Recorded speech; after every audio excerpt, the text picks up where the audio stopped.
सप्तरंग इयत्ता 5वी पाठ 5वा मित्राची मदत. शहरातील एका नावाजलेल्या शाळेत मोहन नावाचा हुशार मुलगा शिकत होता. त्याचे आई वडील दोघेही डॉक्टर होते. बघा, आपल्याला इथे 2 मोहन आणि एक आहे सुनील, या दोघा मुलांची आपल्याला इथे कथा आहे. बघा, एक असतो मोहन नावाचा हुशार मुलगा. तो नावाजलेल्या शाळेत, नावाजलेला मीन्स फेमस शाळेत शिकत होता आणि तो खूप हुशार होता. त्याचे आईवडील दोघेही डॉक्टर होते, त्यामुळे पैशाची कमतरता नव्हती. मोहनला त्याच्या श्रीमंतीचा खूप गर्व होता. तो कोणालाही मदत करत नसे. बघा, आता मोहन नावाचा जो मुलगा होता तो हुशार होता. त्याचे आईवडील डॉक्टर होते. तर डॉक्टर आईवडील असल्यामुळे त्याला कधीही पैशाची कमतरता पडली नाही. त्यामुळे त्याला श्रीमंतीचा खूप गर्व होता आणि तो कोणालाही मदत करत नसे. एक दिवस बाई एका नवीन विद्यार्थ्याला वर्गात घेऊन आल्या. त्याचे नाव सुनील होते. नुकतीच सुनीलच्या वडिलांची बदली त्या शहरात झाली होती. बाईंनी मोहनला सुनीलची मदत करायला सांगितले व त्या निघून गेल्या. बघा, आता काय झालंय, आता जेव्हा मोहन शाळेत आहेच, आता त्याच्यानंतर एक दिवस बाई एका नवीन विद्यार्थ्याला वर्गात घेऊन आल्या. बाई म्हणजे टीचर. आता त्यांच्या टीचर एका नवीन विद्यार्थ्याला वर्गात घेऊन आला. त्याचं नाव काय होतं तर सुनील. पहिला मुलगा त्याचं नाव मोहन आणि दुसरा मुलगा त्याचं नाव सुनील. नुकतीच सुनीलच्या वडिलांची बदली मीन्स ट्रान्सफर, म्हणजे त्याच्या वडिलांच्या नोकरीची ट्रान्सफर ज्या शहरात मोहन आहे तिथे सुनीलच्या वडिलांची बदली झाली, मग त्या शहरात झाली होती. म्हणून बाईंनी मोहनला सुनीलची मदत करायला सांगितली व त्या तिथून निघून गेल्या. त्या बाईंनी कोणाला सांगितली होती? सुनीलची मदत मोहनला करण्यासाठी. पण मोहन कोणाची मदत करत होता का? नाही, त्याचा तसा स्वभावच नव्हता. मग मात्र वर्गात मोहनने सुनीलची मदत केली नाही, कारण मोहनचा मुळीच तसा स्वभावच नाही कोणाची मदत करण्याचा. मग यासंबंधी सुनीलनेही बाईकडे तक्रार केली नाही. तक्रार मीन्स कंप्लेंट. आता जेव्हा बाई म्हणाल्या होत्या की मोहनला सुनीलची मदत कर, तरीही मोहनने सुनीलची मदत केली नाही. पण सुनीलने ही तक्रार बाईंशी केली नाही. त्याने लवकरच आपल्या चांगल्या वर्तणुकीने सगळ्यांना आपले मित्र बनवले. वर्गातील सर्व मुले त्याला मदत करू लागली. जरीही मोहनने त्याची मदत केली नसेल, पण वर्गातील बाकी सगळे त्याची मदत करू लागले, कारण त्याचा स्वभाव हे खूप छान होता, सगळ्यांशी मनमिळाऊ होता. वार्षिक परीक्षा जवळ आली होती. सर्व मुले खूप अभ्यास करत होती. सर्वांना वाटत होते की नेहमीप्रमाणे मोहनच वर्गात प्रथम येईल. बघा, इथे आपल्याला हे कळत आहे की आता सुरुवातीला सांगितलं होतं की मोहन हा हुशार मुलगा आहे. मग मोहन नेहमीप्रमाणे म्हणजे तो नेहमीच वर्गात फर्स्ट येत होता. पण आता वार्षिक परीक्षा जवळ आली, म्हणजे ॲन्युअल एक्झाम ही जवळ आली होती.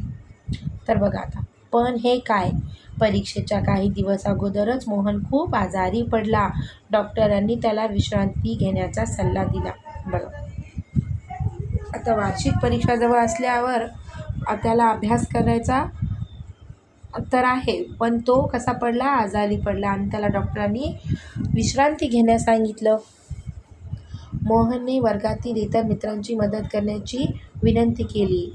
आता मोहनने वर्गातील इतर मित्रांशी मदत करण्याची विनंती केली, पण कोणीही त्याला मदत करायला तयार नव्हते. बघा, आता जेव्हा मोहन कोणाची मदतच करत नव्हता, तर मोहनची कोणी का बरं मदत करेल? सुनीलला हे कळताच त्याने मोहनला मदत करण्याचा निर्णय घेतला व तो मोहनच्या घरी गेला. सुनीलला पाहून मोहनला खूप आश्चर्य वाटले. बघा, जेव्हा वर्गातील कोणीही त्याची मदत करायला तयार नाहीये, तरीही सुनील मोहनची मदत करण्यासाठी त्याच्या घरी गेला व त्याच्यासोबत त्यानं अभ्यास केला. जेव्हा मोहनने सुनीलची मदत केली नव्हती, पण तरीही सुनीलने मोहनची मदत केली, कारण सुनीलच्या स्वभावातच मदत करण्याचा आवड होती. त्या मदत करत होता, त्याचा स्वभावच तसा होता. त्याला खूप बघा आता जेव्हा सुनीलला मोहनने त्याच्या घरी पाहिलं तर त्याला आश्चर्य झाले, सरप्राईज झाले की अरे मी तर याची मदत केली नाही, तरीही हा माझी मदत करण्यासाठी माझ्या घरी आला. मोहनला तो दिवस आठवला ज्या दिवशी त्याने सुनीलला मदत केली नव्हती. आता तो मोहनला दिवस आठवला की जेव्हा बाईनं मला त्याची मदत करण्यास सांगितलं होतं तरीही मी त्याची मदत केलेली नव्हती. त्याला खूप पश्चाताप झाला. त्याला रिमोव्ह झालं की अरे मी हे चांगलं केलं नाही की मी त्याची मदत केली नाही, मला त्याची मदत करायला पाहिजे होती.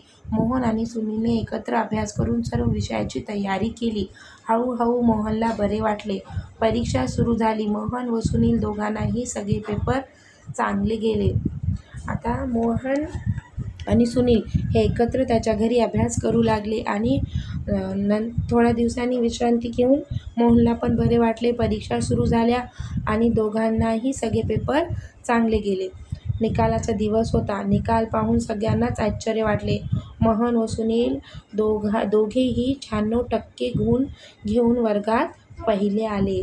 बघा दोघांनी एकत्र अभ्यास केला आणि 96% गुण मिळवून वर्गात पहिले आले आणि सगळ्यांना त्याचा आश्चर्य झाला होते. मोहनने सुनीलचे आभार मानले तसेच त्याच्या कृत्याची क्षमाही मागितली. मोहनला कळून चुकले की दुसऱ्यांची मदत केल्याने आपला फायदाच होतो.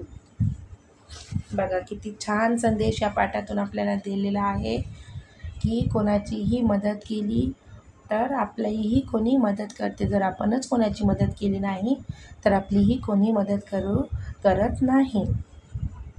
या अभ्यास करूयापासून या प्रश्नांची उत्तरे द्या. खालील प्रश्नांची उत्तरे लिहा. क. मोहनला कशाचा गर्व होता? उत्तर, मोहनला श्रीमंतीचा गर्व होता. सुनीलला कोणी मदत केली? सुनीलला वर्गातील सर्व मुलांनी मदत केली. आजारी पडल्यावर मोहनची मदत कोणी व कशी केली? उत्तर, आजारी पडल्यावर सुनीलने मोहनच्या घरी जाऊन त्याच्याबरोबर अभ्यास करून त्याची मदत केली. घ. क्वेश्चन. वार्षिक परीक्षेचा निकाल लागल्यावर सर्वांना आश्चर्य का वाटले? मोहन व सुनील या दोघांना 96% गुण मिळाले व ते पहिले आले याचे सर्वांना आश्चर्य वाटले. रिकाम्या जागा भरा. Fill in the blanks. आपल्याला काय इथे कॉलममध्ये ऑप्शन्स पण दिलेले आहेत. शहरातील एका डॅश शाळेत मोहन नावाचा हुशार मुलगा शिकत होता. याचा आहे 3ऱ्या नंबरवर नावाजलेल्या. सुनीलच्या वडिलांची बदली त्या शहरात झाली होती. सुनीलने बाईकडे तक्रार केली नाही. वार्षिक परीक्षा जवळ आली होती. मोहन खूप आजारी पडला.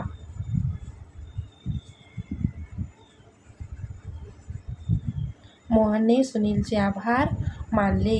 दुसऱ्यांची मदत केल्याने आपला फायदाच होतो. खालील शब्दाचा वाक्यात उपयोग करा.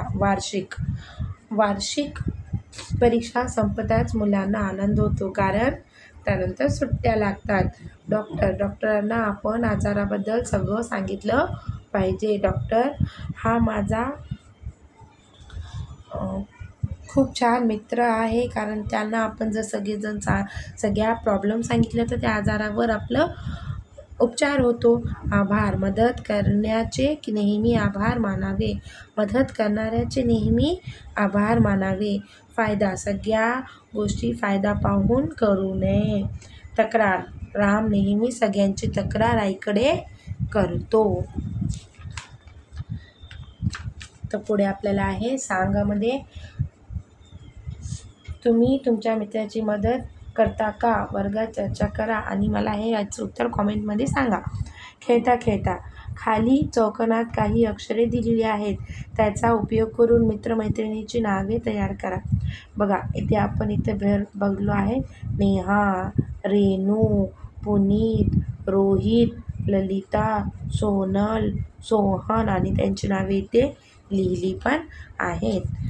त्याचमध्ये आपल्याला हे प्रश्न उत्तर आणि पाठ दोन्ही हे इथे संपतात. थँक्यू.